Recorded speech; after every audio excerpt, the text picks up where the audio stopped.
Lección 99, Expressing Emotions with the Subjunctive.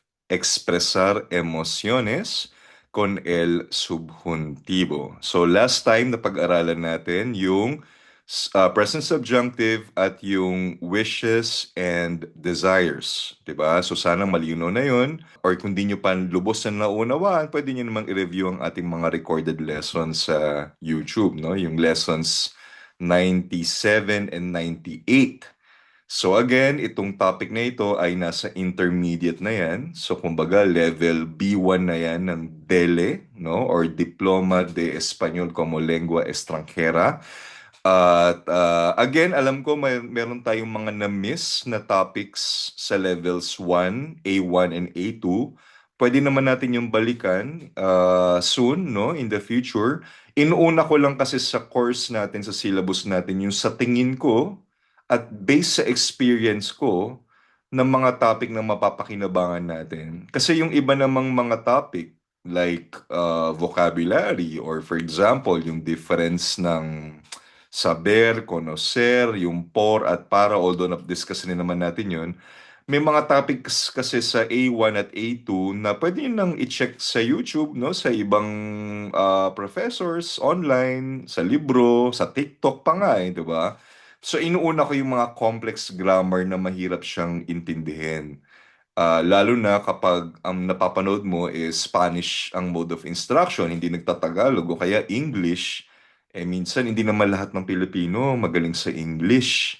And lalo na kapag nag-aral ka sa yung nabanggit ko nga last time sa like sa Instituto Cervantes at sa ibang mga school, day one pa lang, Spanish na yung salita nila. So, sabi nila, no, based sa research, effective daw yon yung day one pa lang ay ina-expose ka na sa language. Pero ako kasi naniniwala ako na may mga tao na preferred pa rin na hinihimay-himay para maunawaan nila yung sentence construction, kung paano nabuo yung pangungusap, at effective siya sa katulad ko na OC. Na slow learner. Mas gusto ko yung tinatagalog ako. So, yun, kaya ako sinashare sa inyo yung mga, kung saan ako nahirapan, kung saan yung ano yung mga topic na mas naging useful sa akin, etc. So, medyo lumalaktaw tayo, nag-a-advance tayo. Depende yun sa tingin ko na mas mapapakinabangan nyo kaagad sa profession natin.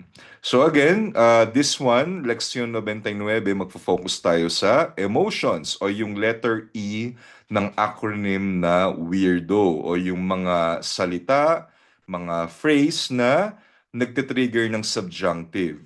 So, again, para magamit natin ang subjunctive sa emotions, kailangan natin ng dalawang magkaibang subject sa pangungusap, no? Na pinagdidikit ng conjunction na ke.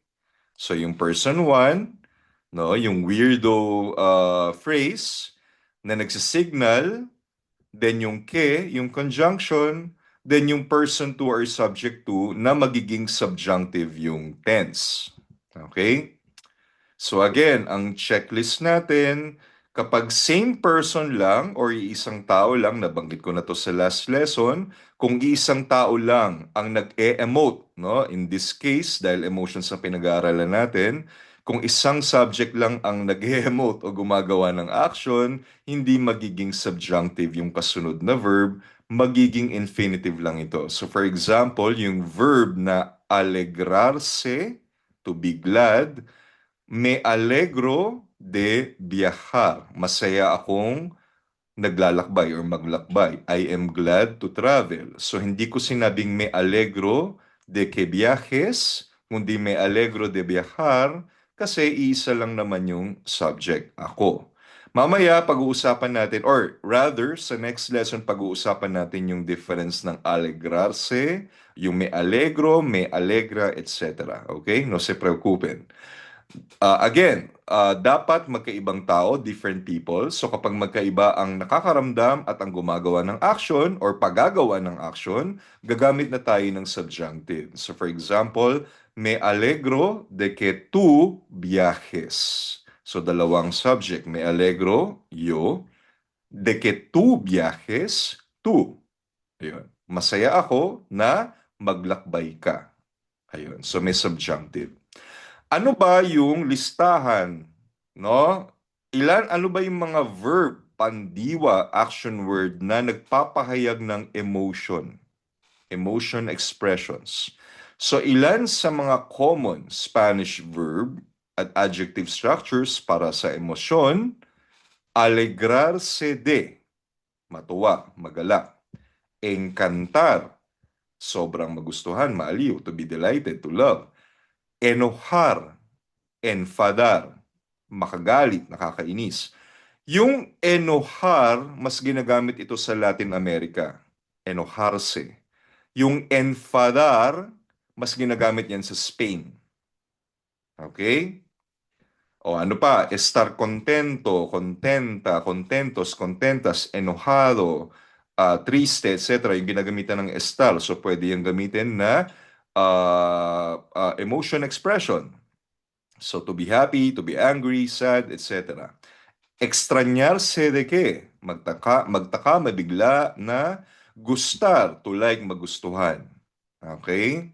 So again, alegrarse de, encantar, enojar o enfadar, estar contento, estar contenta, enojado, enojada, triste, etcétera. De extrañarse de qué? Gustar. Okay, next, lamentar, pagsisihan, ikinalungkot. Maravillar, maravillar, mamangha, humanga.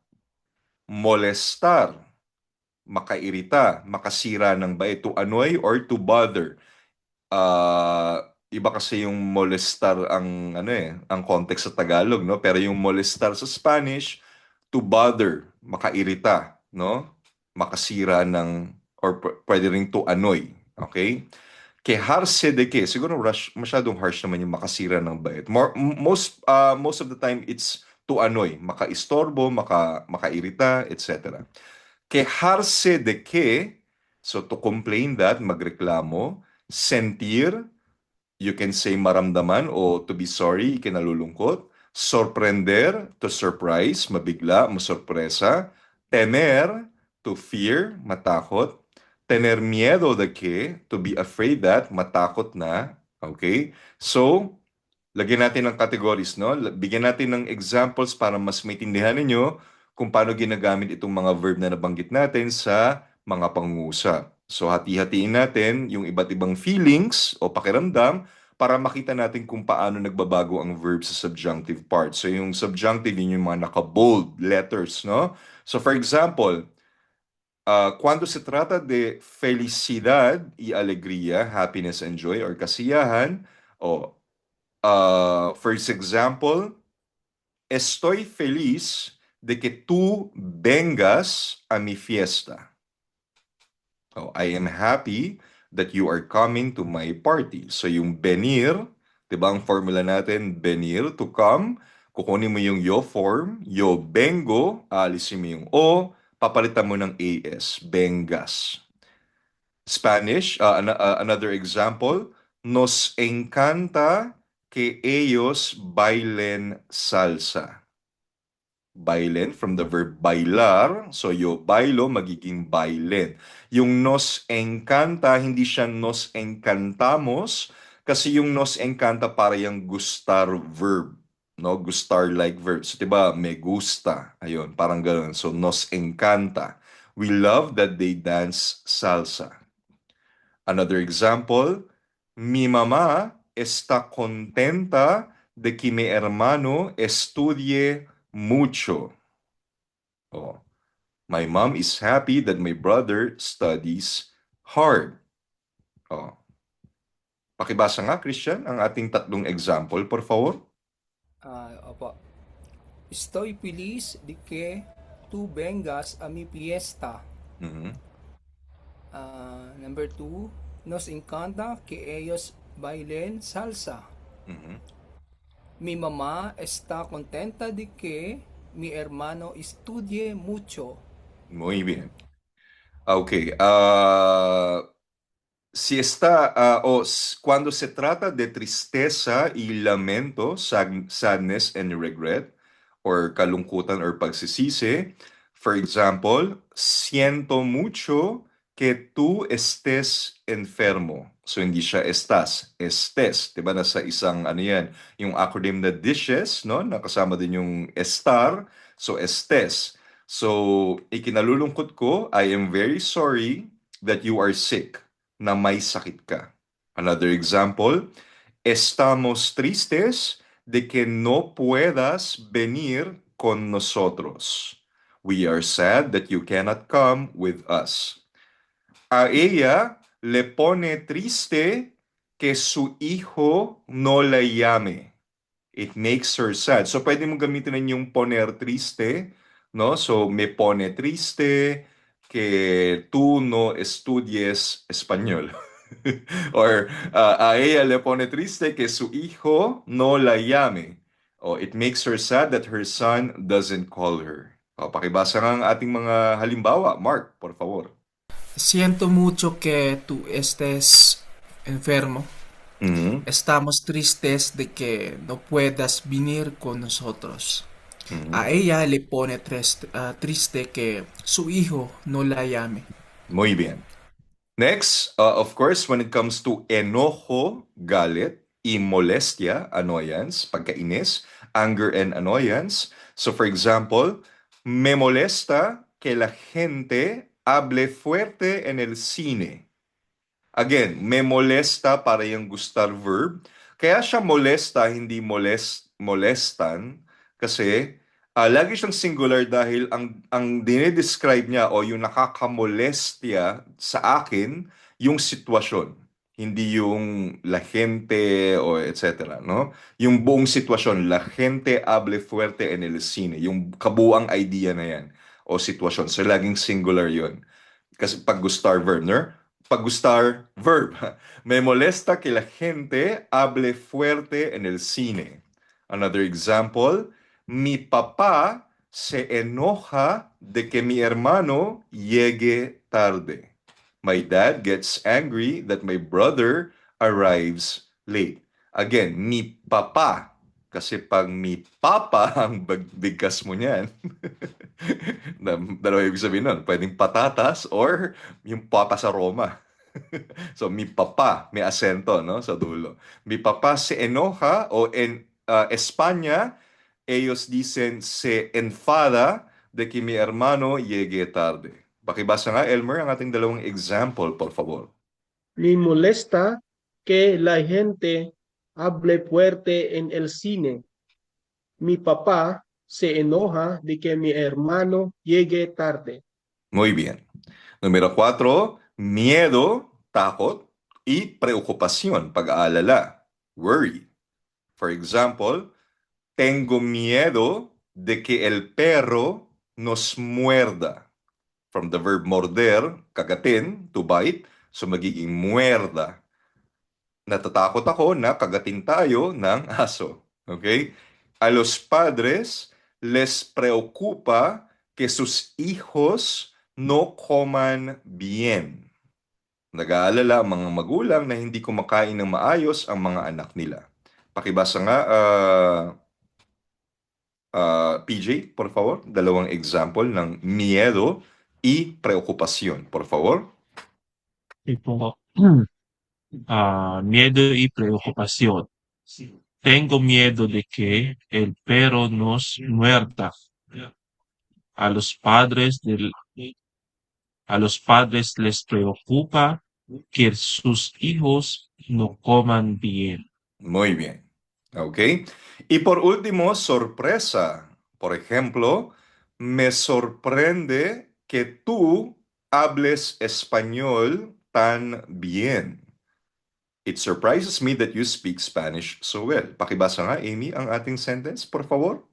Me sorprende que tú hables español también. Okay, muy bien. Now, saquen sus cuadernos, lapiceros, plumas, bolígrafos, o kung meron kayong notebook or notepad, o pakilabas, may ipaparinig ako sa inyong audio, no?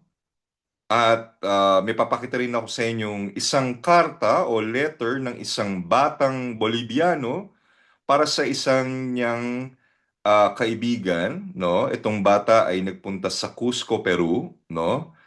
May paparinig ako sa inyo, tapos fill in the blanks kung ano yung mga blank based sa marinig ninyo. So, listening exercise. Okay?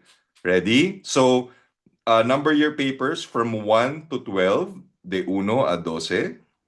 Tapos na? Sige. 1 to 12. Sulat 1 to 12. Ipaparinig ko sa inyo ng siguro 2 hanggang 3 beses. Isulat nyo lang kung ano yung mga nakalagay sa blank. Kung ano yung mga word or conjugation, yung verb sa blank. Okay? Ready? Hola Mateo, Cusco es increíble. Mis padres y yo la estamos pasando genial. A mi mamá le molesta que haga mucho frío por las noches, pero a mi papá le encanta que el clima sea así. Yo, en cambio, lamento que tú no puedes estar aquí con nosotros. Mañana subiremos a Machu Picchu. Tengo miedo de que llueva en la mañana, aunque mi guía espera que el sol salga pronto para tomar buenas fotos. Por cierto, a nosotros nos sorprende que los niños en la calle hablen quechua con los turistas de forma tan natural. Es hermoso. Quiero que me visites pronto en Lima. Cuando yo regrese, deseo que tu proyecto en Santa Cruz sea un gran éxito. Un fuerte abrazo, Luis. Okay? Sino nakuha? One time lang. Mark, nakuha mo na kagad Pwede lahat. paulit po. Akala ko magsa-stop po eh. Ngayon ko lang po Hindi. napansin na Test continuous natin. pala. Sige, sige Re-replay ko Ulit ulit. Ready? Hola Mateo, Cusco es increíble. Mis padres y yo la estamos pasando genial. A mi mamá le molesta que haga mucho frío por las noches, pero a mi papá le encanta que el clima sea así. Yo, en cambio, lamento que tú no puedes estar aquí con nosotros. Mañana subiremos a Machu Picchu. Tengo miedo de que llueva en la mañana, aunque mi guía espera que el sol salga pronto para tomar buenas fotos. Por cierto, a nosotros nos sorprende que los niños en la calle hablen quechua con los turistas de forma tan natural. Es hermoso. Quiero que me visites pronto en Lima. Cuando yo regrese, deseo que tu proyecto en Santa Cruz sea un gran éxito. Un fuerte abrazo, Luis. Okay. Número 1. Cusco, Perú, lunes 13 de julio de 2026. Hola, Mateo. Cusco es increíble. Cusco, ito ay syudad sa Peru, no? Para sa mga nanonood sa YouTube, sa mga di pa nakakapunta, ito yung syudad na malapit sa Machu Picchu. Alam niyo naman yung Machu Picchu, no? Isang UNESCO World Heritage Site. Mi mama, blank. Ano yung blank? Number 1. Le molesta. Molesta. Le Le molesta. molesta. Yung molestia, Molesta. noun yun, Yung molestia, noun.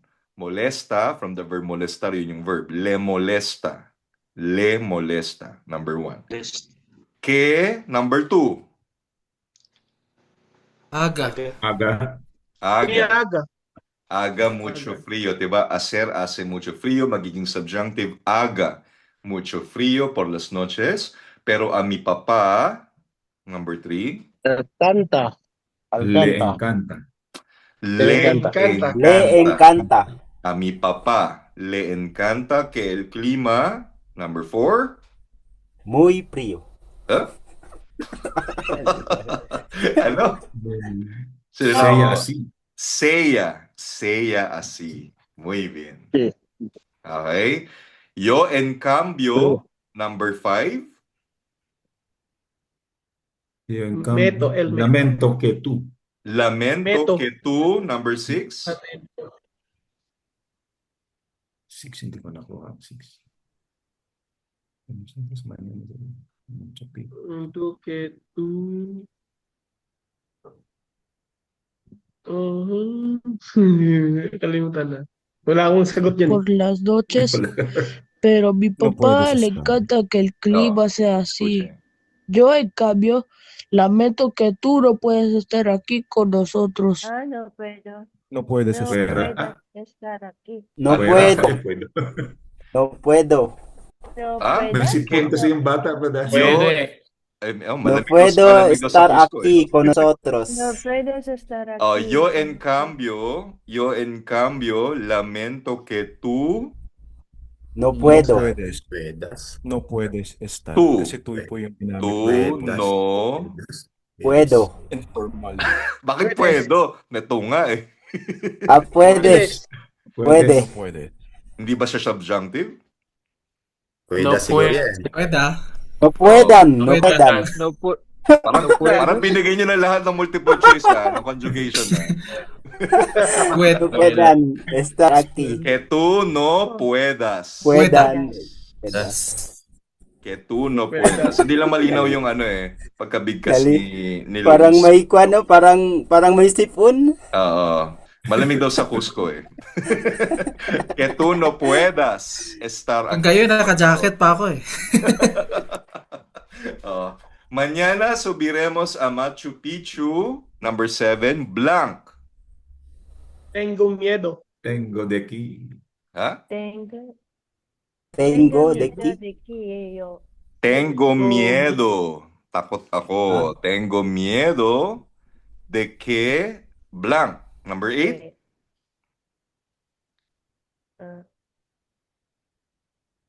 Yun lang.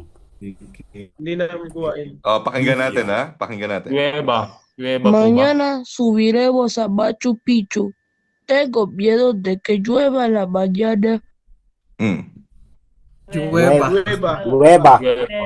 Oh, tengo miedo de que llueva. From the verb llover, umulan, magiging llueva en la mañana.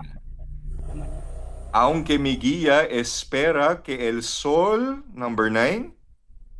Cargo. Salgo. Salga. Salga pronto. Aunque mi guía espera que el sol salga pronto para tomar buenas fotos. Oh, Salga pronto. salga. Salir, Salga. diba? Salir, to leave. Yo salgo, magiging salga. Okay? Por cierto, a nosotros, blank, number 10. Para tomar. Tomar. Sorprende. Alam mo? Moisa, sana nag-invento ka. Nalito ako. Paulit daw. Nalito ako. Oh, por cierto, Por cierto, a nosotros nos sorprende que los niños en la calle hablen quechua con los turistas de forma tan natural. Number 10. Nos sorprende. A nosotros nos sorprende. Sorprende. Hindi pa yan subjunctive. Kasi yung naging subjunctive dyan, hindi pa subjunctive yung nos sorprende, no? Ang naging subjunctive din, yung hablen, no? Por cierto, a nosotros nos sorprende, from the verb sorprender, que los niños en la calle hablen quechua. Quechua is yung dialect, no? Na isa sa na sinasalita sa Peru, sa Bolivia, con los turistas de forma tan natural. Es hermoso. Quiero que, number 11, May visitas. Es hermoso. Quiero que me visites pronto en Lima cuando yo regrese de... ¿Me visitas? me Visites. Visites. me visites. Yes. Okay, from the verb visitar, diba? Yo visito, magiging visites. Deseo que tu proyecto en Santa Cruz, blank, un gran Sea. éxito. Un gran éxito. Sea un gran éxito. Okay, muy bien. Ay, ano ba to? Pakibasa nga, Percy, ang ating teksto kompleto con respuestas, por favor. Hola, Mateo. Cusco es increíble. Mis padres y yo la estamos pasando genial. A mi mamá le molesta que haga mucho frío por las noches, pero a mi papá le encanta que el clima sea así. Yo, en cambio, lamento que tú no puedas estar aquí con nosotros. Mañana subiremos a Machu Picchu. Tengo miedo de que llueva en la mañana, aunque mi guía espera que el sol salga Bien. pronto para tomar buenas fotos. Por cierto, a nosotros nos sorprende que los niños en la calle hablen quechua po Quechua. ba? Quechua. Quechua con los turistas de forma tan natural. Es hermoso. Quiero que me visites pronto en Lima cuando yo regrese. Deseo que tu proyecto en Santa Cruz sea un gran éxito. Un fuerte abrazo, Luis. Okay, muy bien. Now, gusto ko basahin nyo yung letter. Reading comprehension naman tayo. Okay? Ang tanong, bibigyan ko kayong 3 minutes para alamin ang sagot. Tanong, preguntas de comprensión lectora. Number 1. Según la carta, ¿a quién de la familia de Luis le gusta el clima frío de Cusco? Number 2. ¿Por qué se siente triste o lamenta Luis su situación actual en Cusco? Número 3. ¿Quién espera que salga el sol al día siguiente, the next day, en Machu Picchu? Número 4. ¿Quiénes sorprendieron a Luis y a su familia por hablar quechua de forma tan natural? Y por último, 5. ¿En qué ciudad quiere Luis que Mateo lo visite en el futuro? Sige, 3 minutes nga, sagutan natin. Basahin uli ang letter. Ngayon, reading comprehension, ha?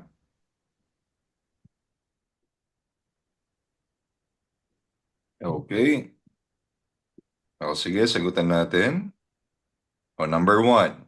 Según la carta, ¿a quién de la familia de Luis le gusta el clima frío de Cusco? O base sa letter. O sino ang... Papa. El papá de Papa. Luis. Siya at ang papa niya. Okay, so ang may gusto ng malamig na klima ay al papá de Luis, ¿no? A su mamá le molesta el frío, pero al papá de Luis le encanta. So, ang sagot, al papá, ¿no? Al papá de Luis. Número 2. ¿Por qué se siente triste o lamenta Luis su situación actual en Cusco? Bakit malungkot si Luis sa sitwasyon niya Hindi maka sa Cusco? Porque Mateo no está con ellos. Ok, muy bien. Porque su amigo Mateo no pudo ir con ellos al viaje, ¿no? No es por el clima ni por el viaje en sí, sino por la ausencia de su amigo. Ok, su amigo Mateo. Ok, number 3, número 3. ¿Quién espera que salga el sol al día siguiente en Machu Picchu? Luis. Su amigo Luis. Sino ang umaasa na no. sisikat ang araw kinabukasan sa Machu Picchu? Si Basahin. Luis. El Luis. Luis. Aha. Basahin mabuti. Mateo po, Mateo. Mali. Basahin. Anong part yun? Mañana subiremos Si mama. Dicho miedo de que lleva mañana. Que espero que salga. Si Luis nga. Sila lahat. Si Luis. Mali.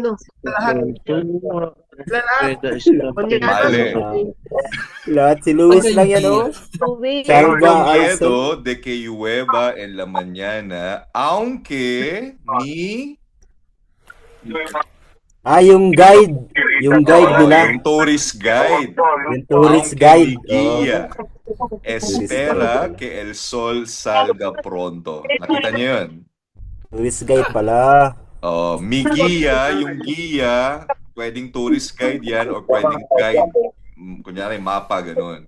Pero in this case, yung guide nila, yung tourist guide nila, umaasa na may araw kinabukasan. Gets? Okay. Okay. El Guía de Turistas ang tamang sagot. Número 4. ¿Quiénes sorprendieron a Luis y a su familia por hablar quechua de forma tan natural? Los niños en calle.